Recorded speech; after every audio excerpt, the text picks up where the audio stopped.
Assalamualaikum. How are you all? I hope you all are doing well and are safe. So lots of greetings from my side and welcome to my channel खुशामदीद। स्वागत है आपका word to travel hashtag फ़ाज़ा में। तो आज हम आए हुए हैं मदीना और मैं अभी उम्रा में हूँ और इस वक्त मैं मदीना में हूँ। मदीना में हम लोग होटल पुलमन समसम में रुके हुए हैं और आगे हम मदीना के बारे में बहुत सारी बातें करेंगे। जहाँ पे मैं रुकी हूँ वो होटल हम लोग अंदर से रूम्स कॉरिडोर वगैरह सब कुछ देखेंगे। मस्जिद नबवी, मस्जिद कुबा और बहुत सारी नई इन्फॉर्मेशन इंशाल्लाह मैं कोशिश करूँगी आपको ज़्यादा से ज़्यादा नई इन्फॉर्मेशन दे पाऊँ। उससे पहले अगर आपने मेरा चैनल अभी तक सब्सक्राइब नहीं किया है तो प्लीज़ पहले जल्दी से उसे सब्सक्राइब करें और अपने दोस्तों के साथ और रिश्तेदार के साथ शेयर करना नहीं भूलिएगा। और आपको अगर मेरा पूरा वीडियो देखने के बाद अच्छा लगे तो लाइक ज़रूर कीजिएगा। तो चलिए जानते हैं बहुत सारी बातें मदीना के बारे में। तो जैसे कि मैंने आपको बताया हम लोग यहाँ पर होटल पुलमन समसम में रुके हुए हैं और ये जो आप देख रहे हैं वो कमरा है जो मैंने बुक करवाया था और जहाँ पे मैं रुकी हुई हूँ अपनी फैमिली के साथ। तो बहुत ही अच्छी फैसिलिटी है, कमरे सारे अंदर से बहुत अच्छे हैं, कॉरिडोर, रिसेप्शन और सबसे बेस्ट बात ये है कि ये होटल मस्जिद नबवी के एकदम करीब है, बल्कि एकदम सामने ही है। आप बस जस्ट बाहर निकलो, रोड क्रॉस करो और आप मस्जिद नबवी के अंदर है। तो ये बहुत ही बड़ा प्लस पॉइंट है। आप पूरा दिन कभी भी होटल से आ जा सकते हैं। यहाँ तक कि मैं तो डेली मॉर्निंग में सुबह में 3 बजे से उठकर चली जाती थी।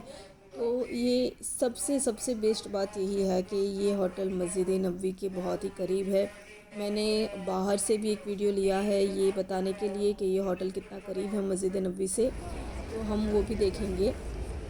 और ये शाम का टाइम है मस्जिद नबवी में जब हम लोग आए हुए हैं और आप देख सकते हैं यहाँ पे सिक्योरिटी गार्ड्स और बहुत सारे लोग हैं और यहाँ से लोग सलाम पेश करने के लिए जाते हैं हुज़ूर सल्लल्लाहु अलैहि वसल्लम को।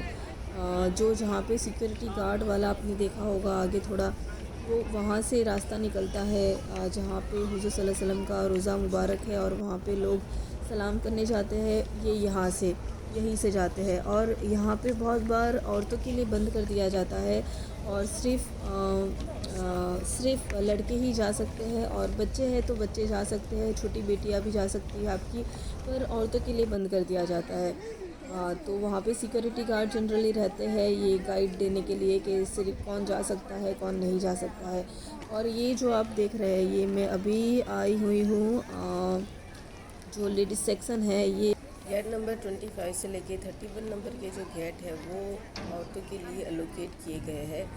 इस गेट से सिर्फ औरतें ही एंटर कर सकती है, गेट नंबर 25 to 31। और अगर आप बाहर से आ रहे हो तो मेन गेट नंबर है 338। अगर आप यहाँ से एंटर करते हो तो आप सीधा लेडीज़ सेक्शन में आ सकते हो। जैसे कि मदीना में आपको पता होगा कि औरतों की एंट्री मस्जिद में अलग है और मर्दों की एंट्री अलग साइड से है। और ये देखिए जो मैंने आपको बताया कि मैं बाहर से भी मैंने वीडियो लिया है, मैं आपको बताऊंगी कि होटल का और मस्जिद नबवी का कितना डिस्टेंस है। तो ये है मस्जिद नबवी और उसके जस्ट सामने ये है होटल पुलमन समसम। तो बहुत ही करीब है, ये जस्ट आपको रोड ही क्रॉस करना है। ये आप देख पा रहे हो, मैंने ये यहाँ पे नाम के पास भी जूम किया हुआ है। और ये मैं सुबह में 3 बजे उठकर तहज्जुद की नमाज़ के टाइम पर मैं जा रही थी होटल से।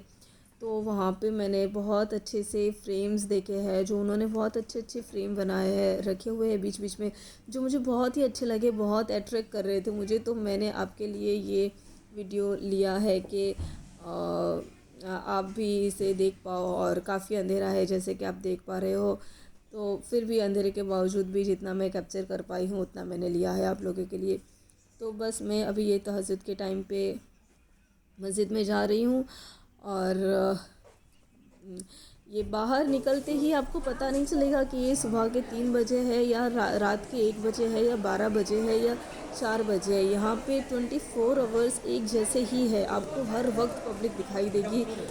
नए लोग आते हुए दिखाई देंगे, पुराने लोग जाते हुए दिखाई देंगे। जो लोग हैं वो मस्जिद नबवी में जाते हुए आते हुए मतलब पूरा टाइम पता ही नहीं चलता। 24 आवर्स में आप डिफरेंस कर ही नहीं सकते कि रात है या दिन है या कितने बजे हुए हैं। बस हर कोई अल्लाह की याद में और हुज़ूर सल्लल्लाहु अलैहि वसल्लम की मोहब्बत में डूबा हुआ होता है। तो मस्जिद नबवी को मस्जिद नबवी इसीलिए कहा जाता है क्योंकि इसकी तामीर हुज़ूर सल्लल्लाहु अलैहि वसल्लम ने अपनी ज़िंदगी के दौरान ही की थी। करीबन 622 या 623 की साल में इसकी तामीर की गई थी और ओरिजिनली ये मस्जिद रेक्टेंगल शेप में थी, जो ईस्ट टू वेस्ट में 30 मीटर और नॉर्थ टू साउथ में 35 मीटर के करीब थी। ये अभी जो आप ये कतार देख रहे हैं वो कतार है जन्नत की क्यारी जिसे हम बोलते हैं, वहाँ जाने, जिसे रियाजुल जन्ना भी बोला जाता है। तो अभी मैं अंदर आ चुकी हूँ और मैं अभी उसी जगह पर खड़ी हुई हूँ और ये हिस्सा ये माना जाता है कि हुज़ूर सल्लल्लाहु अलैहि वसल्लम के मिंबर से लेकर उनके रोज़े मुबारक तक की जो जगह है वो हिस्सा जन्नत से उतारा गया है। तो यहाँ पर 2 रकात नमाज अदा करने का बहुत ही बड़ा सवाब बताया गया है। तो औरतों को वहाँ से आगे की तरफ से जहाँ से आदमी सलाम पेश करने जाते हैं वहाँ औरतें नहीं जा सकती है। तो औरतों के पास यहीं से एक चांस बनता है कि वो हुज़ूर सल्लल्लाहु अलैहि वसल्लम को सलाम भी पेश कर सके। तो जब मैं पहले आई थी, मैं आज इससे 10 साल पहले की बात कर रही हूँ, तब जब मैं आई थी तो उस वक्त ये एप्लीकेशन वाली कोई सिस्टम नहीं थी। मेरे ख़्याल से ये एप्लीकेशन कोरोना के बाद शुरू किया गया है। इसी साल के फर्स्ट मुहर्रम से एक मुसूख करके एप्लीकेशन स्टार्ट किया गया है। उस पर आपको अपॉइंटमेंट लेना है अगर आप जन्नतुल क्यारी में आना चाहते हैं। तो उसमें औरतों के लिए कुछ टाइम मुकर्रर किया गया है और कुछ टाइम मर्दों के लिए मुकर्रर किया गया है। तो आपको जिस टाइम की अपॉइंटमेंट मिलती है उस टाइम पे आपको आकर वही जो कतार मैंने आपको बताई वहाँ पे आपको खड़े रहना है। वहाँ पे औरतों में औरतें होती है सिक्योरिटी गार्ड में, वो आपका जो भी अपॉइंटमेंट आप ने लिया होगा वो आपको बताना है। वो चेक करेंगे डेट और टाइम, उसके बाद वो आपको अंदर एंटर होने देंगे। तो मुझे लगता है कि मैं जो पहले आई थी उससे ये सिस्टम मुझे बहुत ही अच्छा लगा था, क्योंकि उस वक्त ऐसी कोई सिस्टम नहीं थी। तो जब टाइम होता था औरतों का वो डोर खुलने के लिए, तो सारी औरतों को एक साथ ही चले जाना था और सारे जैसे एक रेस में भागते हुए अंदर जाते थे कि कौन पहले चला जाए। और जो हिस्सा जन्नत से उतारा गया है माना जाता है वो हिस्सा काफ़ी छोटा है। तो वहाँ पे जाने के लिए लोग बहुत ही जल्दबाज़ी करते थे। तो वो चीज़ थोड़ी अभी इम्प्रूव हो चुकी है, क्योंकि अपॉइंटमेंट के हिसाब से आना होता है तो एक ही टाइम पे बहुत ज़्यादा रस नहीं होता। और जो औरतों को मैनेजमेंट के लिए रखा गया है उनका मैनेजमेंट भी बहुत अच्छा है। वो 1 बाय 1 लोगों को भेजते हैं, ध्यान रखते हैं कि अंदर कितने लोग हैं, अंदर से कितने लोग निकले हैं, तो अंदर वापस कितने लोगों को भेजना चाहिए। मीन्स इतना रस इकट्ठा नहीं होता कि आपको तकलीफ़ होती है थोड़ी बहुत, क्योंकि वो जगह ही ऐसी है। हर कोई वहाँ पे नमाज़ पढ़ना चाहता है, हर कोई वहाँ पे दुआ मांगना चाहता है, हर कोई वहाँ पे सलाम पेश करना चाहता है। तो नो डाउट रस तो आपको मिलेगा ही। पर पहले के कंपैरिजन में मुझे ये वाला सिस्टम बहुत ही अच्छा लगा है। तो हो सकता है किसी की सोच मुझसे मुख्तलिफ भी हो, किसी को कोई शायद मुझसे अलग भी सोचता हो, बट मुझे ये चीज़ बहुत ही अच्छी लगी है। और बातों बातों में हम लोग मस्जिद कुबा तक पहुंच गए हैं। रास्ते में एक और मॉस्क आई थी जिसमें मैंने फोकस भी किया था, जो ग्रीन कलर में थी। उस मस्जिद का नाम है मस्जिद बिलाल। हम लोग ये मस्जिद कुबा में आ चुके हैं। मस्जिद कुबा का बहुत ही इम्पोर्टेंस बताया गया है, क्योंकि उस ज़माने में जब मक्का और मदीना के रिलेशंस अच्छे नहीं थे और मदीना के लोग मक्का नहीं जा पाते थे उम्रा के लिए, तो सहाबा को बहुत ही तकलीफ़ होती थी। और उन्होंने हुज़ूर सल्लल्लाहु अलैहि वसल्लम से आके पूछा कि हमें बहुत ही तकलीफ़ होती है, हम उम्रा करने नहीं जा पाते, तो हम क्या करें ऐसा कि हम वो तकलीफ़ कम कर पाए। तो हुज़ूर सल्लल्लाहु अलैहि वसल्लम ने उनको बताया कि आप मस्जिद कुबा में अगर 2 रकात नमाज़ अदा करोगे तो आपको एक उम्रा के बराबर सवाब मिलेगा। तो इसीलिए जो कोई भी मदीना आता है और उसके पास ये इन्फॉर्मेशन है तो वो मस्जिद कुबा में 2 रकात नमाज ज़रूर से अदा करता है। और मस्जिद कुबा मदीना की सबसे पुरानी मस्जिद है। मस्जिद नबवी से भी पहले इसकी तामीर हुई थी। तो ये मदीना की सबसे पुरानी मस्जिद है मस्जिद कुबा। और ये माना जाता है कि इसका पहला पत्थर हुज़ूर सल्लल्लाहु अलैहि वसल्लम के हाथों से रखा गया था।